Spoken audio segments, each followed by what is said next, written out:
என்னோட பேர் ஜனனி சார். சொல்லுங்க. இப்போ நீங்கள் வந்து நோன்பு வைக்கிறீங்கல்ல சார், அதை ஏன் விடிய காலம்புற ஸ்டார்ட் பண்ணுறீங்க? அதான் சார் என்னோட கேள்வி. சரி சகோதரி, அவங்க ரமலான் நோன்பு ஒவ்வொரு வருஷமும் எப்படி ஜனவரி பிப்ரவரி அப்படின்னு மாதம் இருக்குதோ, தமிழில் வந்து சித்திரை வைகாசி இப்படின்னு பிரிக்கிறாங்களா இல்லையா? அந்த மாதிரி அரபியில் வந்து முஹர்ரம் சஃபர் இப்படின்னு மாதத்தை பிரிப்பாங்க. இதில் அந்த ரமலான் மாதம் வருதுன்னு சொன்னால், அந்த ரமலான் மாதத்தில் முஸ்லீம்கள் வந்து என்ன செய்கிறாங்க, நோன்பு வைக்கிறாங்க. அந்த ஒரு மாத காலம் நோன்பு வைக்கிறாங்க. அந்த நோன்பு வைக்கிறத நீங்கள் அதிகாலை டயத்தை வந்து ரெஃபர் பண்ணுறீங்கள்ல, அதுக்கு நீங்கள் ப்ரிப்பேர் ஆகிறது அதிகாலை. இந்த காலையில் எல்லா பள்ளிவாசல்லையுமே அதிகாலையில் நீங்கள் பார்த்தீங்கன்னா பாங்கு ஒன்று சொல்லுவாங்க. இப்போம்லாம் வந்து 5:10 5:15 அந்த பாங்கு சொல்லுவாங்க. அந்த பாங்கு சொல்கிறதுக்கு முன்னாடி வரை நாங்கள் எதையும் சாப்பிட்டுக்கலாம், எதனாலும் குடிச்சுக்கலாம். எப்போ அந்த பாங்கு சப்தம் சொல்லப்பட்டாச்சோ, அப்படி பாங்கு சொல்லப்பட்டுட்டா அதுக்கடுத்து நாங்கள் எதையும் சாப்பிடக்கூடாது, குடிக்கக்கூடாது. எது வரனா சூரியன் மறைகிற வர. சூரியன் மறைஞ்சிருச்சுன்னு வைங்க, அப்பையும் பள்ளிவாசலில் பாங்கு சொல்லுவாங்க, நாங்கள் எல்லாரும் நோன்பு முறிச்சுக்குவோம்.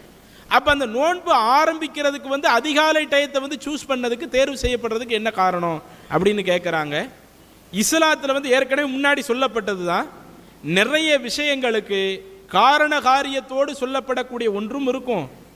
நிறைய விஷயங்கள் காரணம் இல்லாமல் இறைவனுடைய கட்டளைக்கு இறைவனுடைய அடிமைகளாக இருக்கிற நீங்கள் கட்டுப்படணும் என்று சொல்லக்கூடிய விஷயங்களும் நிறைய இருக்குது. இதில் அந்த அதிகாலை டயத்தை சூஸ் பண்ணுறதுக்கு ஏதாவது காரணம் இருக்குதா அப்படின்னு பார்த்தால், அதில் நம்ம பார்த்த வரையில் இஸ்லாத்தில் எந்த காரணமும் சொல்லப்படலை. அதிகாலைக்கு முன்னாடியே சாப்பிடணும், அப்படி சாப்பிட்றதுனால இந்தந்த ப்ளஸ் இருக்குது, அதனால் நீங்கள் இதை சாப்பிடுங்க என்று ஏதாவது காரண காரியம் சொல்லப்படுதான்னு பார்த்தால், அதில் நம்ம பார்த்த வரையில் எந்த ஒரு காரண காரியம் சொல்லப்படலை. இறைவன் பொதுவாக எந்த ஒரு காரியமாக இருந்தாலும் அதுக்கு ஸ்டார்ட்டு அதனுடைய எண்டு இப்படின்னு ஒன்று இருக்கத்தான் செய்யுங்க. இப்போ வந்து நாங்கள் வந்து தொலை போகிறோம்னு வைங்களேன், அந்த தொழுகைக்கு ஆரம்ப நேரம்னு ஒன்று இருக்கும், அதனுடைய முடிவு நேரம்னு இருக்கும். இப்படி ஸ்டார்ட்டு எண்டு இப்படி சொல்லப்பட்டா தான் நாம் அந்த காரியத்தை அந்த டயத்துக்குள்ளே செய்ய முடியும். ஏன் அந்த டயத்தில் ஸ்டார்ட் பண்ணணும், அதுக்குரிய காரணங்கள் சொல்லப்படாட்டலும் பொதுவாக எந்த ஒரு செயலை செய்வதற்கும் அதனுடைய ஆரம்ப முடிவு என்ற ஒன்று தேவைப்படுகிறது.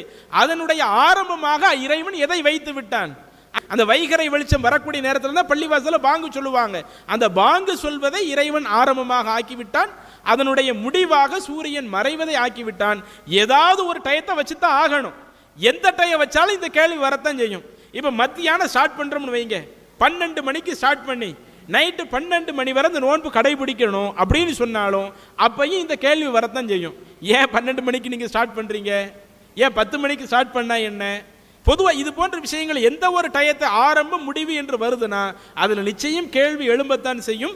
அதனால தான் இறைவன் என்ன செய்கிறான்னா, என்னுடைய கட்டளை இந்த டயத்திலிருந்து இந்த டயத்திற்குள் செய்து விடுங்கள், அதில் நீங்கள் செஞ்சிட்டிங்கன்னா அது உங்களுடைய நோன்பு வந்து அதில் வந்து நீங்கள் முறையாக கடைபிடிச்ச மாதிரி ஆகிடும் என்பதை இறைவன் தெளிவுபடுத்துகிற ஒன்று.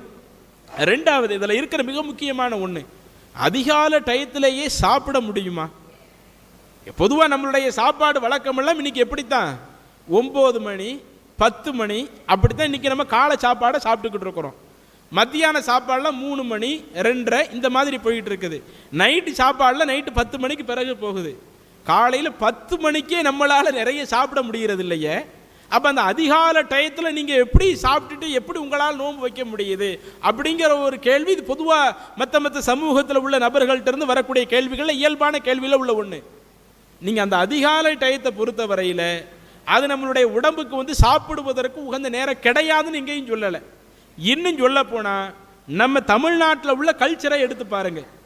இன்றளவும் சில கிராமத்தில் போய் பார்த்தீங்கன்னா அதிகாலை 3 மணிக்கு என்ன செய்வாங்க, சாப்பாடு ஆக்கி தூக்கி செட்டில் சாப்பாடு எடுத்துகிட்டு போய் வீட்லேயும் சாப்பிட்டுட்டு காட்டு வேலைக்கு போகக்கூடியவங்க 4 மணி 5 மணிக்கெல்லாம் வீட்டை விட்டே கிளம்பி போயிடுவாங்க. அப்படி கிளம்பி போகக்கூடியவங்க கரெக்டாக சூரியன் அடையிறதுக்கு முன்னாடி என்ன செய்வாங்க, சாப்பிட்டுட்டு அவங்களுடைய இரவு தூக்கமெல்லாம் பார்த்தீங்கன்னு சொன்னால் 8 மணிக்கெல்லாம் ஆழ்ந்த தூக்கத்துக்கு போயிடுவாங்க, 8 9க்கெல்லாம் ஆழ்ந்த தூக்கத்துக்கு போயிடுவாங்க.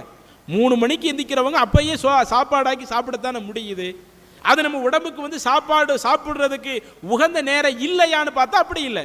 அது நம்ம பொதுவாக நம்மளுடைய உடம்பு எப்போ நமக்கு சாப்பாடு எடுத்துக்கிடுறோம், சாப்பாடு எடுத்துக்கொள்ளக்கூடிய அந்த நேரத்தில் நம்ம சாப்பிட்டு கொள்ள வேண்டியதுதான். நீங்கள் அந்த சந்தர்ப்பத்தில் நீங்கள் பார்த்தீங்கன்னா நம்ம எவ்வளவு நம்மளுடைய சக்திக்கு உட்பட்டு சாப்பிட இயலுமோ நாம் அந்த அளவுக்கு சாப்பிட்டுக்குவோம், இரவு நேரங்களில் சாப்பிட்டுக்குவோம். அப்படி சாப்பிடக்கூடிய அந்த சாப்பாடு அது எங்களுக்கு என்ன ஆகுது, சில ஆட்கள் அவ்வளவு நேரம் நீங்கள் எதையுமே சாப்பிடாமல் இருந்தீங்கன்னா, எதையுமே நீங்கள் குடிக்காமல் இருந்தீங்கன்னா அது உடம்புக்கு சில பிரச்சனை ஏற்படுமேன்னு கேட்குறாங்க. அதில் எந்த ஒரு பிரச்சனையும் எங்களுக்கு இதுவரை ஏற்பட்டது இல்லை. நிதர்சனத்தையும் சொல்கிறோமே, ஒவ்வொரு வருஷமும் அந்த ரமலான் மாதம் வருதுன்னு வைங்க, ரமலான் மாதம் முழுசாக முடிஞ்ச பிறகு ஒட்டுமொத்த முஸ்லீம்களும் ஹாஸ்பிட்டலில் தான் போய் கிடக்கிறாங்களா? ஒரு மாத காலம் காலையில் சாப்பிட்டு எதையுமே சாப்பிடாமல் குடிக்காமல் வயிற்றில் எங்களுக்கு அந்த அளவுக்கு புண்ணு போயிருச்சு என்று எல்லா முஸ்லீம்களும் ஹாஸ்பிட்டலில் தான் அடுத்து போய் இருக்கிறாங்களா? நாங்கள் யாரும் அப்படி போய் இருக்க போகிறதில்ல. ஏன்னா இஸ்லாம் எங்களுக்கு என்ன சொல்லுதுன்னா, ரொம்ப சின்ன பசங்களாக இருக்கிறாங்கன்னு வைங்க, அவங்களுக்கு இறைவன் நோன்பை கடமையாகவே ஆக்கலை. நோன்பு யாருக்கு கடமை, அதுக்கு ஒரு லிஸ்டே இருக்குது. யார் நோன்பு நோற்பதற்கு சக்தி உள்ளவர்களாக இருக்கிறாங்களோ அவங்களுக்கு தான் நோன்பு கடமை. இப்போ ஒரு முதியவர் தள்ளாத வயதில் உள்ள ஆளாக இருக்கிறாங்க, தள்ளாத வயதில் உள்ள ஆட்கள் அப்பப்போ கொஞ்சம் கொஞ்சம் உணவு எடுத்துக்கிடணும்.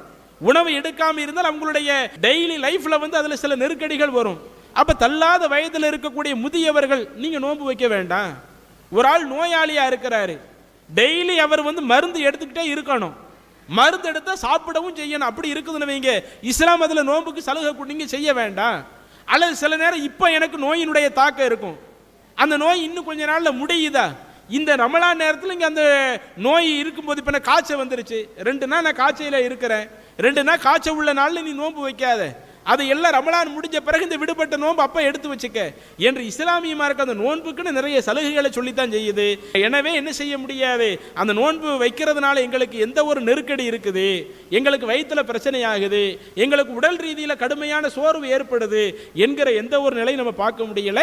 அப்போ அதனுடைய ஆரம்ப டைம்னா பொதுவாக ஏதாவது ஒரு டயத்தை சொல்லித்தான் ஆகணும். அந்த டயத்தை இறைவன் தீர்மானித்து என்ன செய்கிறான், காலையில் 5 மணிக்கு நீங்கள் அந்த சாப்பாடு நிறுத்துறதை ஆரம்பிச்சிருங்க, அதில் இருந்து சூரியன் மறையந்தண்டையும் நீங்கள் அந்த நோன்பு ஃபாஸ்டிங்கை கடைபிடிச்சுக்கிடுங்க என்று இறைவன் அப்படி என்ன செய்யறான், எங்களுக்கு வழிகாட்டுறான். அல்லாஹு அக்பர், அல்லாஹு